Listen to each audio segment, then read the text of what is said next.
Assalamualaikum warahmatullahi wabarakatuh. Kabar Islam dunia kali ini mengabarkan tentang tragedi pembantaian cucu kesayangan Nabi Muhammad sallallahu alaihi wasallam di tanah Karbala, Irak.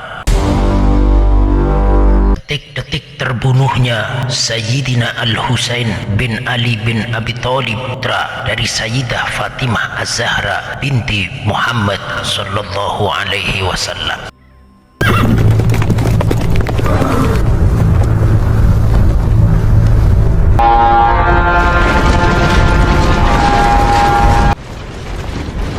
Imam Suyuti dalam kitab Tarikh Al-Khulafa mencatat bahwa Ubaidullah bin Ziyad yang merupakan gubernur Kufah saat itu mengerahkan kurang lebih 4.000 bala tentara untuk menangkap hidup atau mati Sayyidina Al-Husain.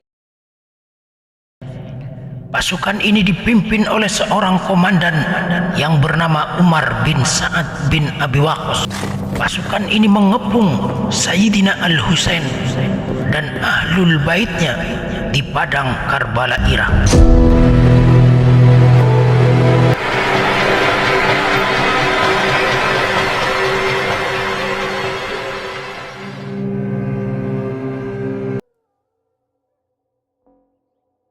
Pada pagi hari tanggal 10 Muharram tahun 61 Hijriah atau 13 Oktober 680 Masehi, setelah melaksanakan sholat subuh, Sayyidina Al-Husain bergegas keluar dari tendanya dan menaiki kuda kesayangannya. Di atas kuda itulah Sayyidina Al-Husain menatap pasukan yang tengah mengepungnya. Mengetahui keadaannya yang hendak dibunuh, Sayyidina Al-Husain berbicara kepada sekelompok pasukan itu dengan suara yang begitu indah dan menyentuh hati, yang pada intinya beliau meminta kepada pasukan tersebut untuk menghentikan niat mereka yang ingin membunuh dirinya. Namun mereka yang telah terkunci hatinya tak lagi mau mendengar ucapan Sayyidina Husain. Bahkan pasukan yang mengepung atas perintah dari Ubaidullah bin Ziyad terus saja memaksa Sayyidina Al-Husain bin Ali karamallahu wajhah untuk mengakui kekuasaan Khalifah Yazid bin Muawiyah. Peristiwa ini direkam dengan sangat jelas dalam Tarikh Tabari dan dalam kitab Al-Bidayah wa Nihayah karya Al-Imam Ibnu Katsir. Begitu dahsyatnya pertarungan demi kekuasaan di masa khalifah dahulu. Mereka tidak segan membunuh cucu Nabi Muhammad sallallahu alaihi wasallam demi kursi khalifah.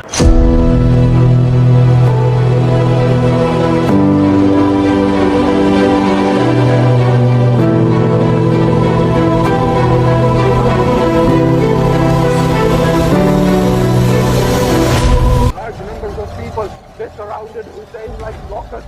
Everyone kept fighting Hussein from all sides. Hussein kept fighting.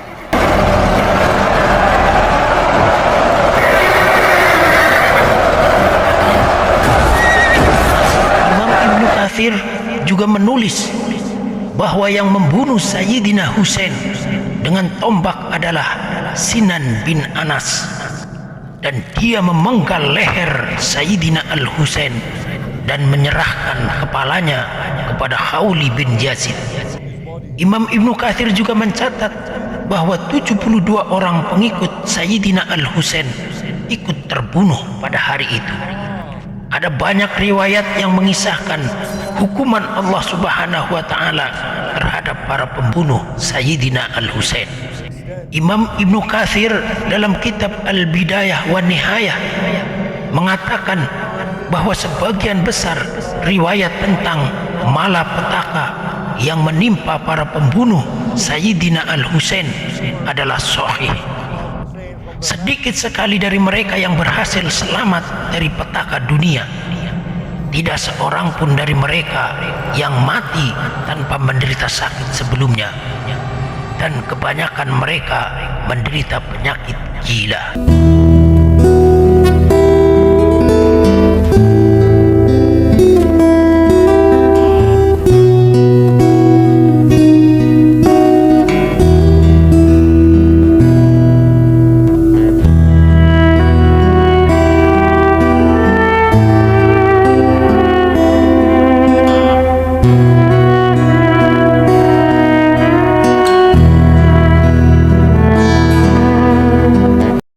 Para pembunuh Al-Husain dan Ahlul Bait juga menjadi buronan yang terus dikejar oleh pasukan Al-Mukhtar bin Abu Ubaid As-Saqafi, yaitu seorang yang ingin menuntut balas atas kematian Sayyidina Al-Husain dan Ahlul Baitnya di tanah Karbala, Irak. Pada akhirnya pasukan ini berhasil menangkap dan menggelandang mereka satu persatu ke hadapan Al-Mukhtar. Al-Mukhtar lantas memerintahkan untuk membunuh mereka dengan cara yang berbeda-beda sesuai dengan kekejian mereka terhadap cucu Nabi, yaitu Sayyidina Al-Husain. Di antara orang yang terlibat dalam pembantaian Sayyidina Husain adalah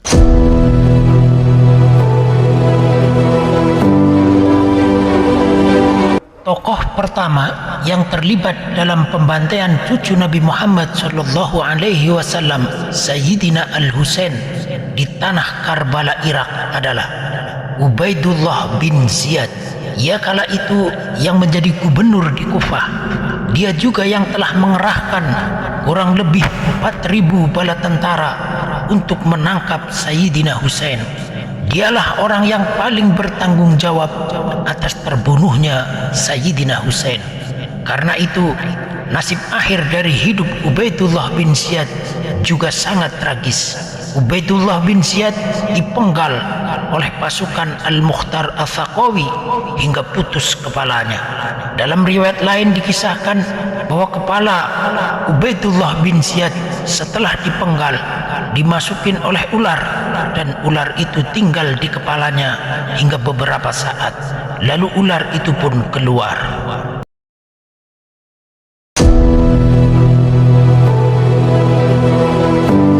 Tokoh yang kedua yang terlibat pembantaian Sayyidina Husain di tanah Karbala adalah Umar bin Sa'ad bin Abi Waqqas. Dialah komandan pasukan yang dikirim oleh Ubaidullah bin Ziyad untuk menangkap Sayyidina Husain. Padahal dia adalah anak dari sahabat Nabi yang bernama Sa'ad bin Abi Waqqas. Bahkan Sa'ad bin Abi Waqqas adalah salah satu dari sahabat Nabi yang dijamin oleh Rasulullah sallallahu alaihi wasallam menjadi ahli surga. Namun sayangnya, anaknya yang bernama Umar malah terlibat dalam pembantaian cucu Nabi Muhammad sallallahu alaihi wasallam. Bahkan Umar bin Sa'ad adalah komandan pasukan yang membunuh Sayyidina Al-Husain di tanah Karbala.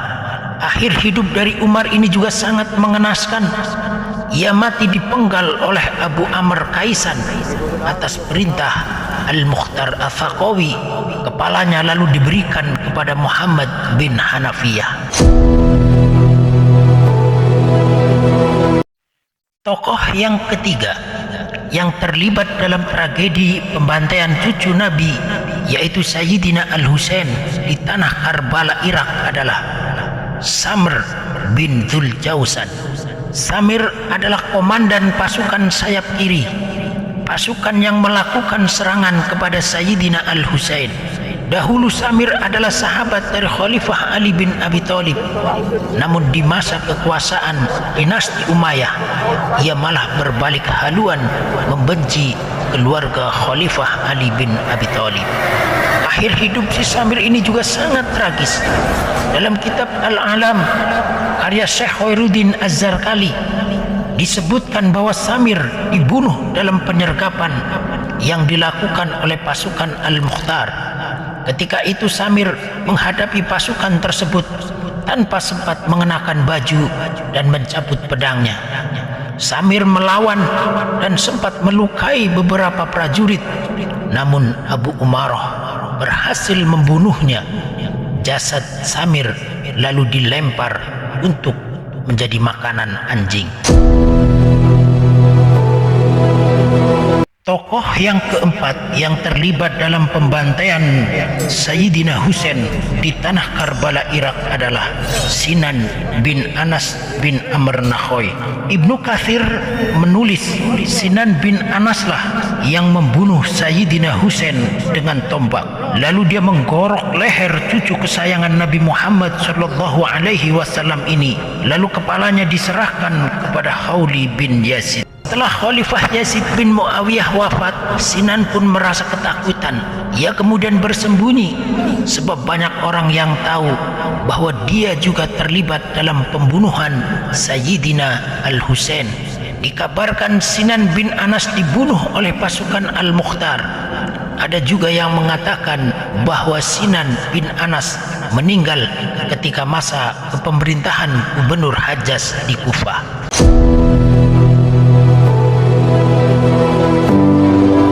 Tokoh yang kelima yang ikut terlibat dalam pembantaian Sayyidina Al-Husain di tanah Karbala, Irak adalah Khawli bin Yazid Al-Asbahi. Setelah kepala Al-Husain dipenggal oleh Sinan bin Anas, lalu kepala itu diserahkan kepada Khawli bin Yazid, dan celakanya kepala cucu Nabi itu disembunyikan di kompor rumahnya. Kelakuan biadab ini mengantarkan dia ke dalam tragedi tragis. Dalam kitab Usdul Ghobah karya Ibnu As-Sakir diceritakan Khawli bin Yazid tewas setelah dibunuh oleh pasukan Al-Mukhtar. Jasadnya lalu dibakar di depan rumahnya sendiri. Pasukan Al-Mukhtar menghukumnya demikian karena dialah yang membawa kepala Al-Husain.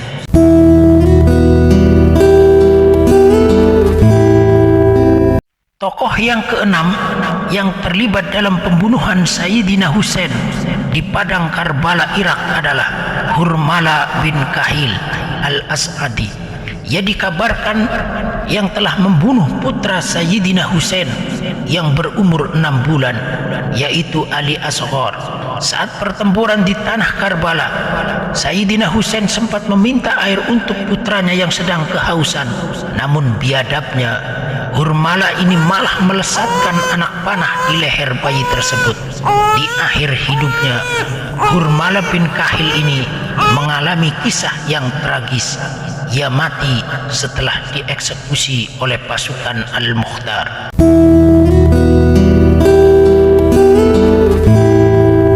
Adapun Hakim bin Tufail At-Ta'i yang memanah Al-Husain juga dibunuh oleh pasukan Al-Mukhtar. Demikian pula dengan nasib Umar bin Sobah As-Sod. Menurut catatan Ibnu Khaldun, Al-Mukhtar terus memburu para pembunuh Sayyidina Al-Husain. Setelah mendapat informasi tentang keberadaan Ubaidullah bin Asad Al-Juhani, Malik bin Nasr Al-Kindi, dan Hamal bin Malik Al-Muharibi, yaitu di wilayah Qadisiyah, ia langsung meringkus dan membunuh mereka.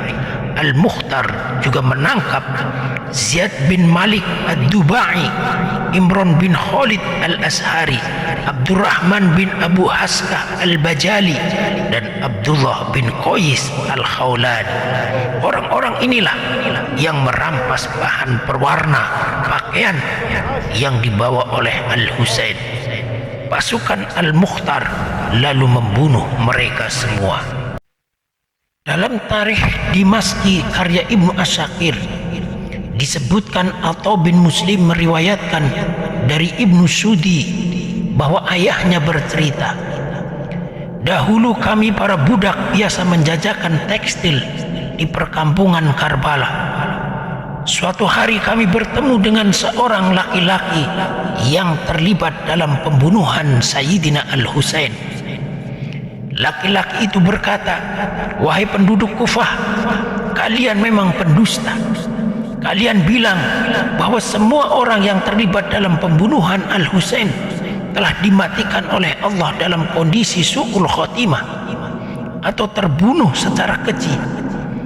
Buktinya aku masih hidup, padahal aku berada di tempat kematiannya ketika itu. Bahkan Ini aku mempunyai harta yang paling banyak. Mendengar hal tersebut, kami pun segera menyudahi makan. Ketika itu lentera masih menyala. Pria itu kemudian beranjak untuk mematikan lentera tersebut. Ia berusaha mengeluarkan sumbu lampu dengan jari tangannya. Tiba-tiba api itu menyambar jarinya. Ia berusaha memadamkan api tersebut dengan meniupnya. Tetapi ketika jari itu didekatkan ke mulut, api itu justru menyambar janggutnya. Ia pun berlari ke kolam, lalu menceburkan diri ke kolam itu. Tetapi kulihat api itu tetap menyala di dalam air dan membakar tubuhnya sampai hangus seperti arang. Masih dalam kitab tarikh Dimashqi, Al-Amasi mengatakan, aku mendengar perihal seorang laki-laki yang sengaja buang air besar di atas makam Sayyidina Al-Husain bin Ali. Maka Allah Subhanahu wa ta'ala menimpakan penyakit gila, lepra, sopak, dan berbagai penyakit serta musibah kepada keluarganya.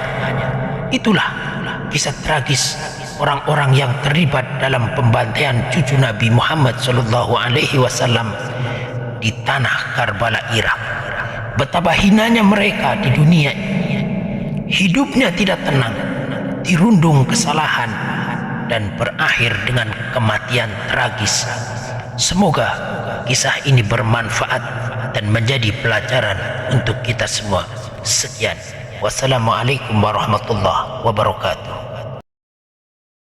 Jangan lupa subscribe, like, dan share ya, agar pahalamu semakin bertambah.